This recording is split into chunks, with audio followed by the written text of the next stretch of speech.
My name is Emily Carter, and this is the story of how my wedding day became the most humiliating day of my life, and how that same day changed me forever.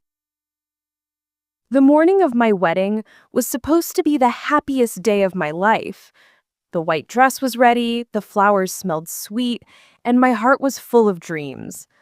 I had always dreamed of walking down the aisle, seeing my groom smile at me with love. But instead, I saw disgust. As I walked into the bridal room, I overheard my future mother-in-law whisper to her son, "Are you really going to marry her? Look at her. She's so heavy." He didn't say anything. He just looked down, avoiding my eyes. My heart froze for a second.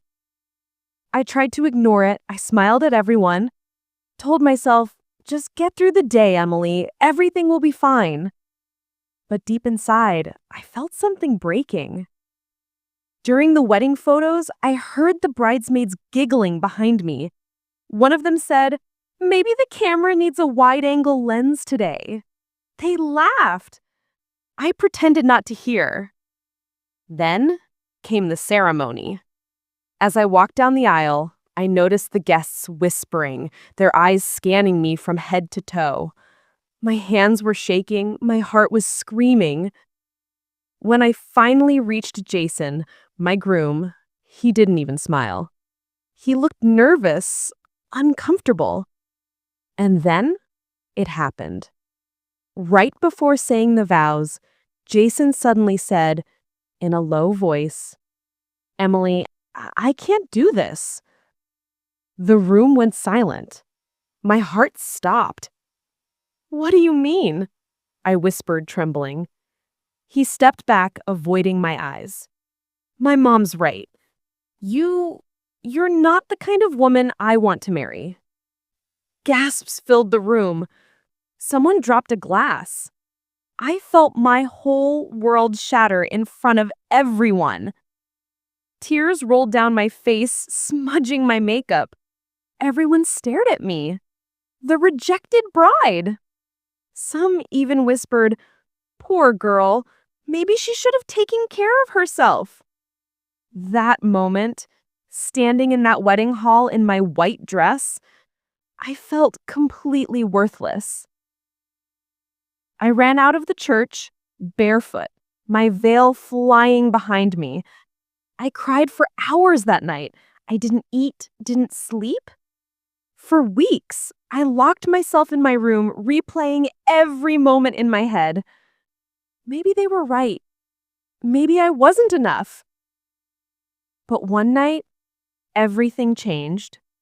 I was scrolling through my phone when I came across a video, a story of a woman who turned heartbreak into motivation, who lost 80 pounds and became a fitness coach.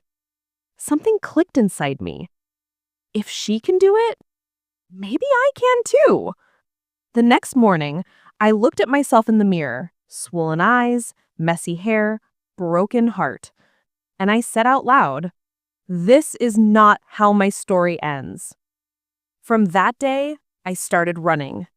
Every morning, no matter how hard it was, I ran. Some days I cried while running, but I never stopped. I joined a local gym, learned about nutrition, started reading books about confidence and self-worth. Every drop of sweat felt like washing away a piece of the old Emily, the one who believed she wasn't enough. Months passed. My body started changing, but even more, my mind did. I wasn't doing it for Jason anymore. I was doing it for me. A year later, I barely recognized myself.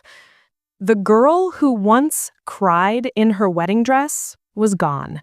In her place stood a strong, confident, and fearless woman. I had lost over 70 pounds, but more than that, I had lost my fear. I had built a new life. I joined a fitness training program, became certified, and started sharing my own transformation online. Slowly, people began to notice. My story spread, first among friends, Then across social media, hundreds of women began messaging me. Emily, you inspire me. I was about to give up, but your story gave me hope. Every message made me stronger. I realized I didn't need a husband to define my worth. I had already found the love I needed, self-love. Then, one afternoon, as I finished a workout video for my online followers, I got a message on my phone. The name on the screen made my heart skip for a second. It was Jason. I stared at it for a while. Then curiosity won. I opened the message. Hey, Emily, I've been seeing your posts. You look amazing. I'm really proud of how far you've come. Maybe we could catch up sometime. I smiled. Not out of joy, but out of peace. For the first time, seeing his name didn't hurt anymore. I replied simply, "Thank you, Jason, but I'm not the same woman you left at the altar. I hope you find what you're looking for."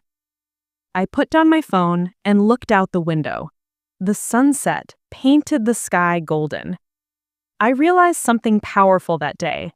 Sometimes the people who break you are the reason you rise. A few months later, I was invited to speak at a women's empowerment event.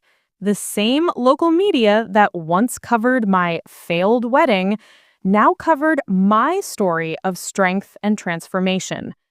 Standing on that stage, holding a microphone, I looked at hundreds of faces, women, young girls, even men, all listening with hope in their eyes. I said, they said I wasn't beautiful enough. They said I wasn't worthy of love. But I decided to become something even better. Unstoppable. The crowd erupted in applause. Tears filled my eyes, but this time they were tears of victory. After the event, as I walked out, I saw Jason's mother in the crowd. She looked at me, silent, guilty, maybe proud. I'll never know. But I smiled politely and walked away. Because I didn't need anyone's apology anymore. I had forgiven them. I had forgiven myself. And most importantly, I had rewritten my own story. Now, when I look at the reflection, I don't see a broken bride. I see a warrior, a woman who turned humiliation into hope and rejection into redemption. Now, they rejected me once, but I became everything they said I couldn't be.